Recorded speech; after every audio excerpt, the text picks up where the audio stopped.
thank you, appreciate it. But the other two as well.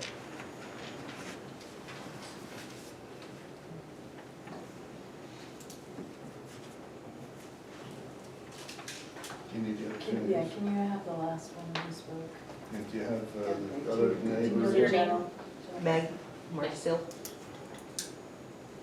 I have, yeah, she has the gentleman's name. Okay.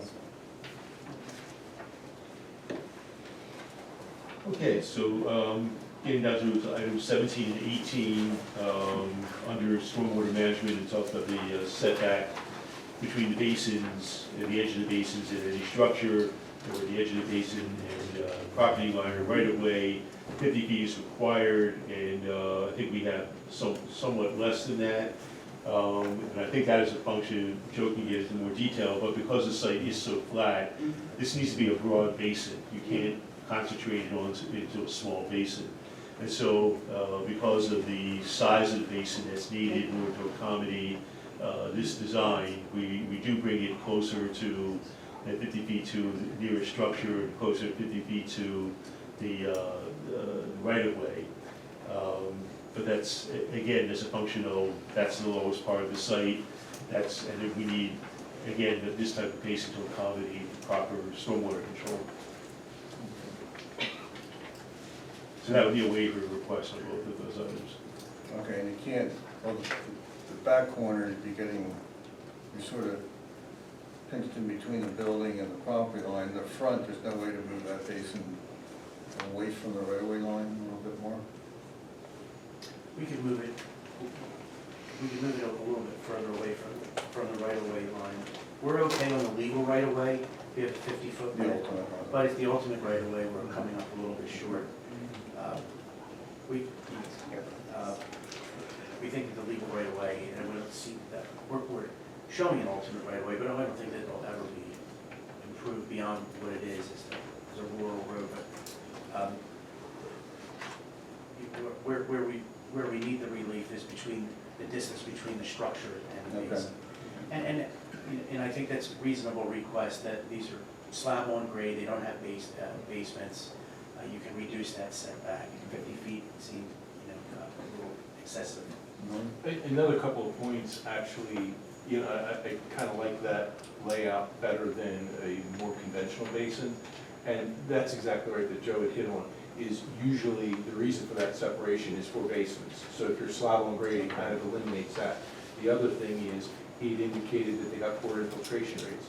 Well, in that case, you want as much surface area hitting the soil as possible. So it's less depth of storage, which is safer for the public, even though they shouldn't be on there. For some reason, anyone is on there, it's safer because it's shallow, and you've got more surface area to increase the chances for infiltration. And there's other thing called, in NPDS, called loading rates. And often, if you go deeper and less surface area, your loading rate is not good, because you're trying to force that infiltration through a certain area, and then there's something called core velocity, and that creates potentially sinkholes. You don't have to write sinkholes. Where in the township do you have a good infiltration rate? You don't. At all? You know, so, this should be pretty common, but yeah, I wouldn't be surprised if they didn't get any infiltration. Yeah, it's very, very minimal. Yeah. So, yeah, spreading it out over a larger area, Okay. yeah, it serves a better purpose. So there's a real gradual slope to this. Very It's gradual, not- it's almost flat. What's your depth to emergency spillway? Well, the depth to the emergency spillways is, we're about 30 inches, Yeah. and And that's even including freeboard and all yeah, that. and that was another waiver that we, again, because it's so long and shallow and narrow, the ordinance is more set up for a deeper basin. So again, I think that the shallower basin serves multiple purposes, and it helps us with distributing water. And there's an evaporation component, but there's also, it serves multiple purposes, and just putting in one big hole in one corner of this thing. You have a giant, offensive, deep basin.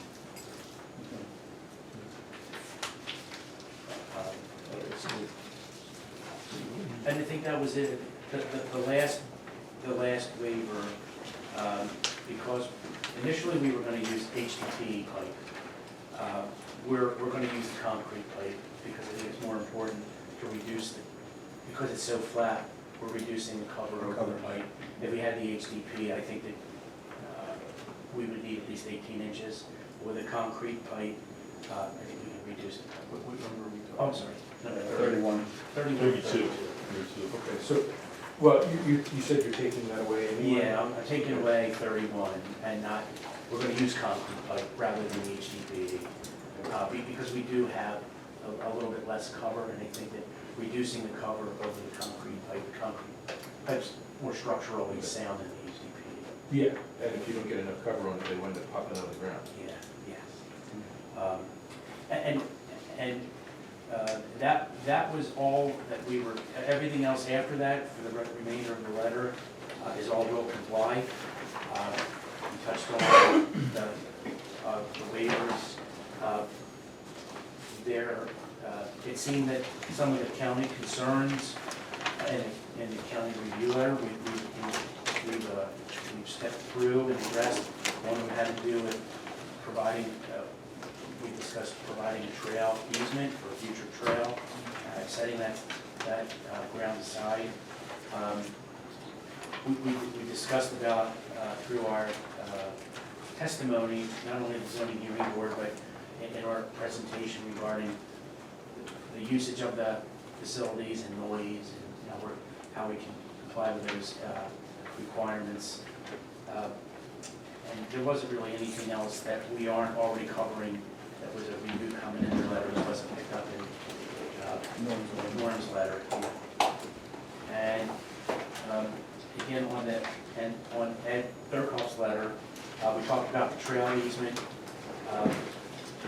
Although there was a comment about regarding the justification for the waiver for the door that's facing the street, since we've already got a variance, I think that sets a precedence that the waiver would follow if the variance was a higher level of relief to seek. And then the other comment that was in his letter regarding the screening buffer and material, all of that screening is a will comply, but we need to add more redistributed material. That's all reasonable. Joe, I have one question. Yes. And it has to do with our first comment, and I understand that Norm is good with the access as proposed, and we obviously have the variance relief for that. Sort of related to that is the residential use and the historic barn. What is the program for those? Are they part of this commercial use, or is that a separate residential realm? I'm not 100% sure on the use of the house. I believe there's a residential component to it. Yeah, I think it was a condition of the zoning hearing board that it had to stay residential. I think, yeah, it was a condition that it has to stay residential, and I think that is the intention, Russ's intention is to use it for residential purposes, or maybe for a caretaker for the site, but either way, that would be the only connection to the commercial use. But otherwise, it would be used for residential purposes and not, not administrative offices or anything like that. Okay, because that leads to my question on that, is that if this is a residential use, and it's really not my concern who lives in there, it's, anybody's right to live there. But I assume they'll have their own personal vehicles, and then you've got truckloading traffic coming in. I think you need to take some measures to make sure that a tenant or occupant's vehicles aren't put at risk by the, by the non-residential uses on the property.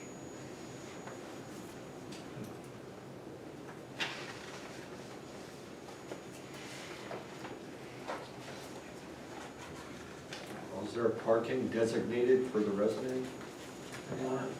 Yeah, so there's a space in behind the shed, and then there's some space over here behind the barn.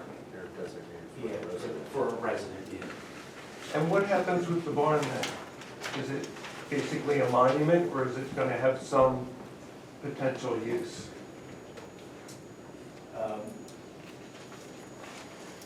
I'm not sure through the zoning hearing requirements how the uses were established. But more along the lines of, we're just doing, the design as far as the site versus how the buildings were used. Yeah, I'm not trying to be a jerk about it, I'm just no. saying. Yeah, no, I honestly, If a structure is not used, it falls apart, so, that, you know, that's the nature of the I think question. it's a fair question. Zoning hearing board did not address, the question did not come up about that barn. But I guess the only thing I can offer is that given the investment that's being made to make this site It was a look nice the way restoration. that it is, I can't imagine that the owner is going to allow it to deteriorate. Okay. That's, I and I it think is, that's a fair assumption, but but it's a nice thing that this is not a developer here. This is a private user who is, it's his own personal site, and he has the interest in maintaining the look of the site. But maybe you could find out, because I mean, it could affect the parking on, the parking demands on the site, so maybe for a future meeting, you Okay. could I will have, follow up on that. yeah. Okay. I thought I saw somewhere in the letter, I'm not a fan of there not being some type of access, emergency access on Per Campbell Road. Because God forbid anything ever happened to those that are along Per Campbell Road, we're not gonna be able to fight a fire easily back there. There's certainly a comment in there with regards to emergency access. And I think that's a point that's well made for sure, Jared. Yeah, So- so kind of looking at the drawings, I mean, It doesn't seem to be a good spot for it. well, Right, there's not a good spot, but also, I mean, to me, just looking at, get at their drawings and all that, with the widths of coming in and going around that does not look feasible for most fire apparatus to get through that. Well, one of the things that they would do during the plan review process is show some type of turning templates or whatever, in case they need to increase radiuses or something, but that might be something you want to look at. I don't know, some type of a unique crossing. I would agree though, along Perkins Ave, those buildings don't seem to be separated such that you could gain emergency access, and with the stormwater facility where it is, that blocks off another portion. But you may want to look at that, even if it has some type of a unique gate that is accessible or some type Neighbors, of. express neighbors. Exactly. Even You're if gonna need pavers, even if it's just pavers to get us across Okay. the grass there, Well, certainly. from there you can figure it out if Yeah, if you put a dump a truck there and it concrete sinks. pipe and some angel pavers or whatever, let it grow so that by the time it matures, you can't even really tell that it's there. I'm just not quite so sure how you'd access it, but something like that probably would be a good idea. I think it's a good point. Is there one spot designated for chemical storage, or is it just wherever it's being used? Are you going to be storing solvents in a particular area, something highly flammable? Are they in a separate area where it can be more accessible? In their current facility, they have different areas where some of that is stored, but a lot of the smaller quantities are in flame-proof cabinets and things like that. They might have a couple of drums of things, but they do not store a huge amount of materials like that. I saw in the zoning hearing minutes that Mr. Myers testified that all the paint would be water-based. I don't know if that'll be the case. There will be urethane paints used.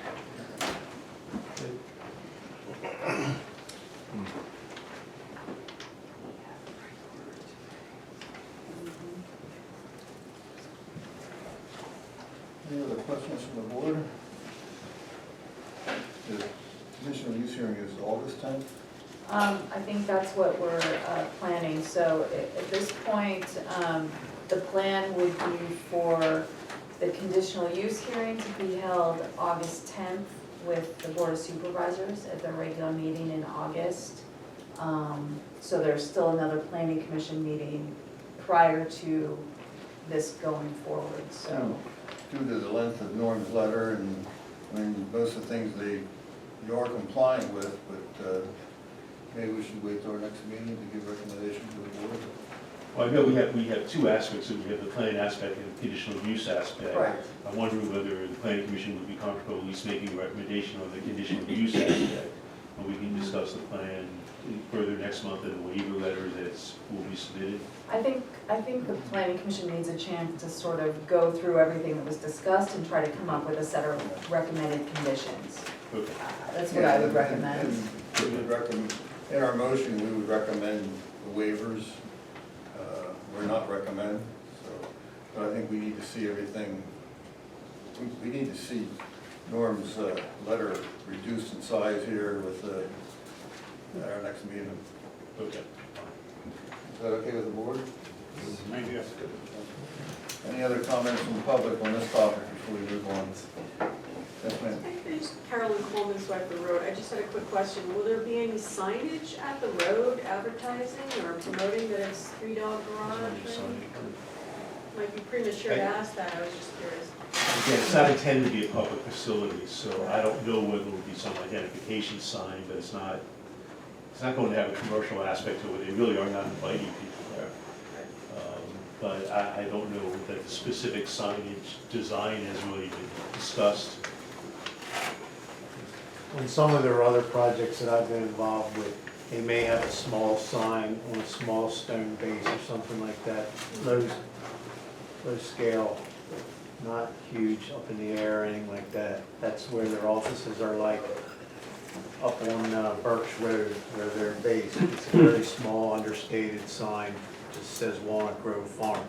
So that's about all I've been told. We do have a sign ordinance, so if that comes about, we'll have to comply with that. Anything else? Okay. We'll move on to, Thank you. thank you. Thank you.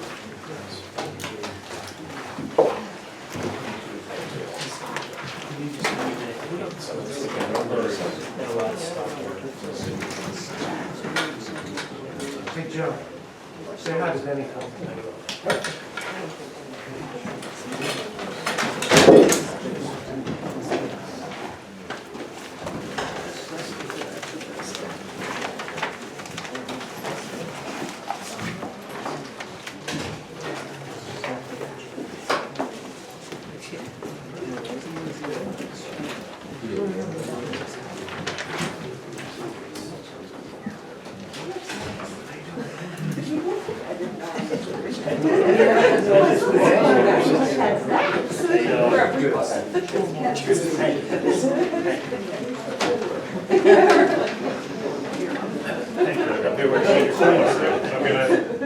Pass the whiskey bottle, please.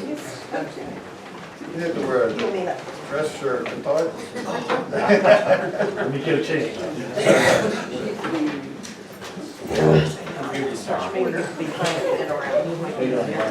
All right, we're up to,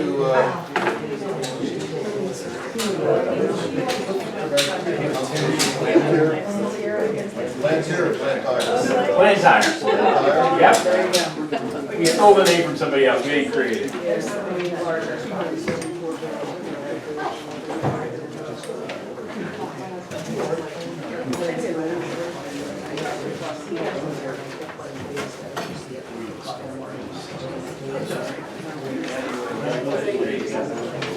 know what you